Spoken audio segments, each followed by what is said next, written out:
Welcome. Get cozy as you close your eyes in your comfortable bed. Tonight, we'll be reading the Grimm's fairy stories. Hansel and Gretel.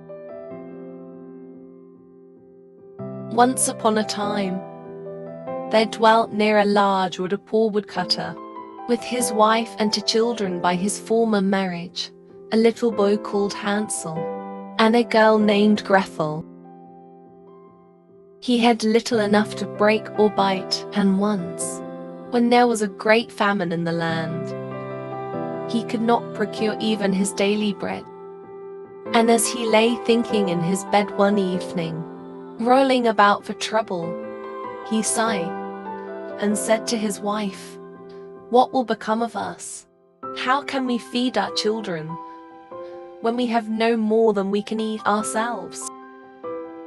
"No, then, my husband," answered she, "we will lead them away, quite early in the morning, into the thickest part of the wood, and there make them a fire, and give them each a little piece of bread. Then we will go to our work, and leave them alone, so they will not find the way home again, and we shall be freed from them." "No, wife," replied he, "that I can never do. How can you bring your heart to leave my children all alone in the wood? For the wild beasts will soon come and tear them to pieces." "Oh, you simpleton," said she, "then we must all die of hunger. You had better plane the coffins for us." But she left him no peace till he consented, saying, "Ah, that I shall regret the poor children." The 2 children, however, had not gone to sleep for very hunger, and so they overheard what the stepmother said to their father. Gretel wept bitterly, and said to Hansel, "What will become of us?" "Be quiet, Gretel," said he, "do not cry. I will soon help you." And as soon as their parents had fallen asleep, he got up, put on his coat, and, unbarring the back door, slipped out. The moon shone brilliantly, and the white pebbles which lay before the door seemed like silver pieces. They glittered so brightly. Hansel stooped down, and put as many into his pocket as it would hold, and then going back, he said to Gretel, "Be comforted, dear sister, and sleep in peace. God will not forsake us." And so saying, he went to bed again. The next morning, before the sun arose, the wife went and awoke the 2 children. "Get up, you lazy things. We are going into the forest to chop wood." Then she gave them each a piece of bread, saying, "There is something for your dinner. Do not eat it before the time, for you will get nothing else." Gretel took the bread in her apron, for Hansel's pocket was full of pebbles, and so they all set out upon their way. When they had gone a little distance, Hansel stood still, and peeped back at the house, and this he repeated several times, till his father said, "Hansel, what are you peeping at, and why do you lag behind? Take care, and remember your legs." "Ah, father," said Hansel, "I'm looking at my white cat sitting upon the roof of the house, and trying to say goodbye." "You simpleton," said the wife, "that is not a cat. It is only the sun shining on the white chimney." But in reality Hansel was not looking at a cat, but every time he stopped, he dropped a pebble out of his pocket upon the path. When they came to the middle of the forest, the father told the children to collect wood, and he would make them a fire, so that they should not be cold. So Hansel and Gretel gathered together quite a little mountain of twigs. Then they set fire to them, and as the flame burned up high, The wife said, "Now, you children, lie down near the fire and rest yourselves, while we go into the forest and chop wood. When we are ready, I will come and call you."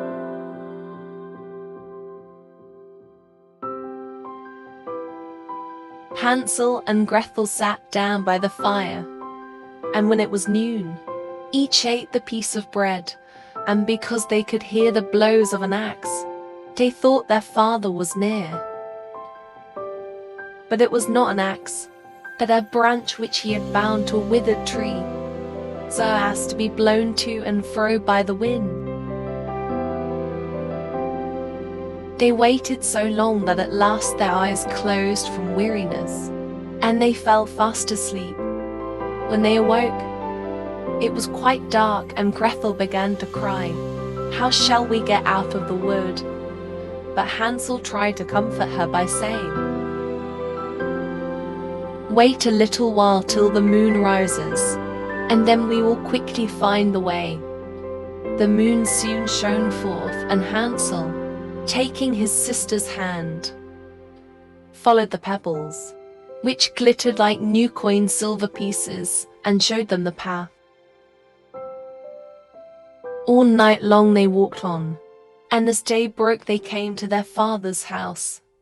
They knocked at the door, and when the wife opened it and saw Hansel and Gretel, she exclaimed, "You wicked children, why did you sleep so long in the wood? We thought you were never coming home again." But their father was very glad, for it had grieved his heart to leave them all alone. Not long afterward, there was again great scarcity in every corner of the land, and one night the children overheard their stepmother saying to their father, "Everything is again consumed. We have only half a loaf left, and then the song is ended. The children must be sent away. We will take them deeper into the wood, so that they may not find the way out again.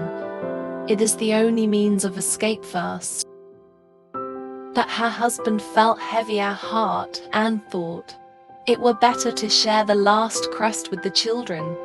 His wife, however, would listen to nothing that he said, and scolded and reproached him without end. He who says A must say B too, and he who consents the first time must also the second. The children, however, had heard the conversation as they lay awake, and as soon as the old people went to sleep, Hansel got up, intending to pick up some pebbles as before, but the wife had locked the door, so that he could not get out. Nevertheless, he comforted Gretel, saying, "Do not cry. Sleep in quiet, the good God will not forsake us." Early in the morning the stepmother came, and pulled them out of bed, and gave them each a slice of bread, which was still smaller than the former piece. On the way, Hansel broke his in his pocket, and, stooping every now and then, dropped a crumb upon the path. "Hansel, why do you stop and look about?" said the father. "Keep in the path. I am looking at my little dove," answered Hansel, nodding a goodbye to me. "Simpleton," said the wife, "that is no dove, but only the sun shining on the chimney." But Hansel still kept dropping crumbs as he went along. The mother led the children deep into the wood, where they had never been before, and then making an immense fire, she said to them, "Sit down here and rest, and when you feel tired you can sleep for a little while. We are going into the forest to hew wood, and in the evening, when we are ready, we will come and fetch you." When noon came, Gretel shared her bread with Hansel, who had strewn his on the path. Then they went to sleep. But the evening arrived, and no one came to visit the poor children. And in the dark night they awoke. And Hansel comforted his sister by saying, "Only wait, Gretel, till the moon comes out. Then we shall see the crumbs of bread which I have dropped, and they will show us the way home." The moon shone, and they got up, but they could not see any crumbs, for the thousands of birds which had been flying about in the woods and fields had picked them all up. Hansel kept saying to Gretel, "We will soon find the way." But they did not, and they walked the whole night long and the next day, but still they did not come out of the wood. And they got so hungry, for they had nothing to eat but the berries which they found upon the bushes. Soon they got so tired that they could not drag themselves along, so they lay down under a tree and went to sleep. It was now the third morning since they had left their father's house, and they still walked on, but they only got deeper and deeper into the wood. And Hansel saw that if help did not come very soon they would die of hunger. At about noonday they saw a beautiful snow-white bird sitting upon a bough, which sang so sweetly that they stood still and listened to it. It soon ceased, and spreading its wings flew off, and they followed it until it arrived at the cottage, upon the roof of which it perched. And when they went close up to it they saw that the cottage was made of bread and cakes, and the window panes were of clear sugar. "We will go in there," said Hansel, "and have a glorious feast. I will eat a piece of the roof, and you can eat the window. Will they not be sweet?" So Hansel reached up and broke a piece off the roof in order to see how it tasted, while Gretel stepped up to the window and began to bite it. Then a sweet voice called out in the room, "Tip-tap, tip-tap, who raps at my door?" And the children answered, "The wind, the wind, the child of heaven." And they went on eating without interruption. Hansel thought the roof tasted very nice, so he tore off a great piece, while Gretel broke a large round pane out of the window and sat down quite contentedly. Just then the door opened, and a very old woman, walking upon crutches, came out. Hansel and Gretel were so frightened that they let fall what they had in their hands. But the old woman, nodding her head, said, "Ah, you dear children, what has brought you here? Come in and stop with me, and no harm shall befall you." And so saying she took them both by the hand and led them into her cottage. A good meal of milk and pancakes, with sugar, apples and nuts, was spread on the table, and in the back room were two nice little beds, covered with white, where Hansel and Gretel laid themselves down, and thought themselves in heaven. The old woman behaved very kindly to them, but in reality she was a wicked witch who waylaid children, and built the bread house in order to entice them in. But as soon as they were in her power she killed them, cooked and ate them, and made a great festival of the day. Witches have red eyes, and cannot see very far, but they have a fine sense of smelling, like wild beasts, so that they know when children approach them. When Hansel and Gretel came near the witch's house she laughed wickedly, saying, "Here come to who shall not escape me." And early in the morning, before they awoke, she went up to them, and saw how lovingly they lay sleeping, with their chubby red cheeks, and she mumbled to herself, "That will be a good bite." Then she took up Hansel with her rough hands, and shut him up in a little cage with a lattice door. And although he screamed loudly it was of no use. Gretel came next, and, shaking her till she awoke, The witch said, "Get up, you lazy thing, and fetch some water to cook something good for your brother to get fat. When he is fat enough, I shall eat him." Gretel began to cry, but it was all useless, for the old witch made her do as she wished. So a nice meal was cooked for Hansel, but Gretel got nothing but a crab's claw. Every morning the old witch came to the cage and said, "Hansel, stretch out your finger that I may feel whether you are getting fat." But Hansel used to stretch out a bone, and the old woman, having very bad sight, thought it was his finger, and wondered very much that he did not get fatter.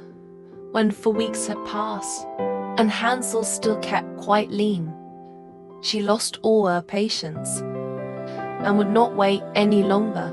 "Gretel," she called out in a passion, "get some water quickly. Be Hansel fat or lean, this morning I will kill and cook him."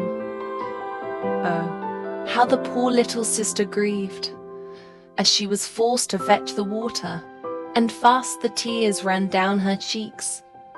"Dear good God, help us now," she exclaimed. "Had we only been eaten by the wild beasts in the wood, then we should have died together." But the old witch called out, "Leave off that noise. It will not help you a bit." So early in the morning Gretel was forced to go out and fill the kettle and make a fire. "First, we will bake, however," said the old woman. "I have already heated the oven and kneaded the dough." And so saying, she pushed poor Gretel up to the oven, out of which the flames were burning fiercely. "Creep in," said the witch, "and see if it is hot enough, and then we will put in the bread." But she intended when Gretel got in to shut up the oven and let her bake, so that she might eat her as well as Hansel. Gretel perceived what her thoughts were, and said, "I do not know how to do it. How shall I get in, you stupid goose?" said she. "The opening is big enough. See, I could even get in myself." And she got up and put her head into the oven. Then Gretel gave her a push, so that she fell right in, and then shutting the iron door she bolted it. Oh, how horribly she howled! But Gretel ran away and left the ungodly witch to burn to ashes. Now she ran to Hansel and, opening his door, called out, "Hansel, we are saved. The old witch is dead." So he sprang out, like a bird out of his cage when the door is opened, and they were so glad that they fell upon each other's neck and kissed each other over and over again. And now, as there was nothing to fear, they went into the witch's house, where in every corner were caskets full of pearls and precious stones. "These are better than pebbles," said Hansel, putting as many into his pocket as it would hold. While Gretel thought, "I will take some too," and filled her apron full. "We must be off now," said Hansel, "and get out of this enchanted forest." But when they had walked for 2 hours they came to a large piece of water. "And there is no boat either," said Gretel, "but there swims a white duck, and I will ask her to help us over." And she sang, "Little duck, good little duck, Gretel and Hansel, here we stand. There is neither stile nor bridge. Take us on your back to learn." So the duck came to them, and Hansel sat himself on, and bade his sister sit behind him. "No," answered Gretel, "that will be too much for the duck. She shall take us over one at a time." This the good little bird did, and when both were happily arrived on the other side and had gone a little way, they came to a well-known wood, which they knew the better every step they went. and at last they perceived their father's house. Then they began to run, and, bursting into the house, they fell into their father's arms. He had not had one happy hour since he had left the children in the forest, and his wife was dead.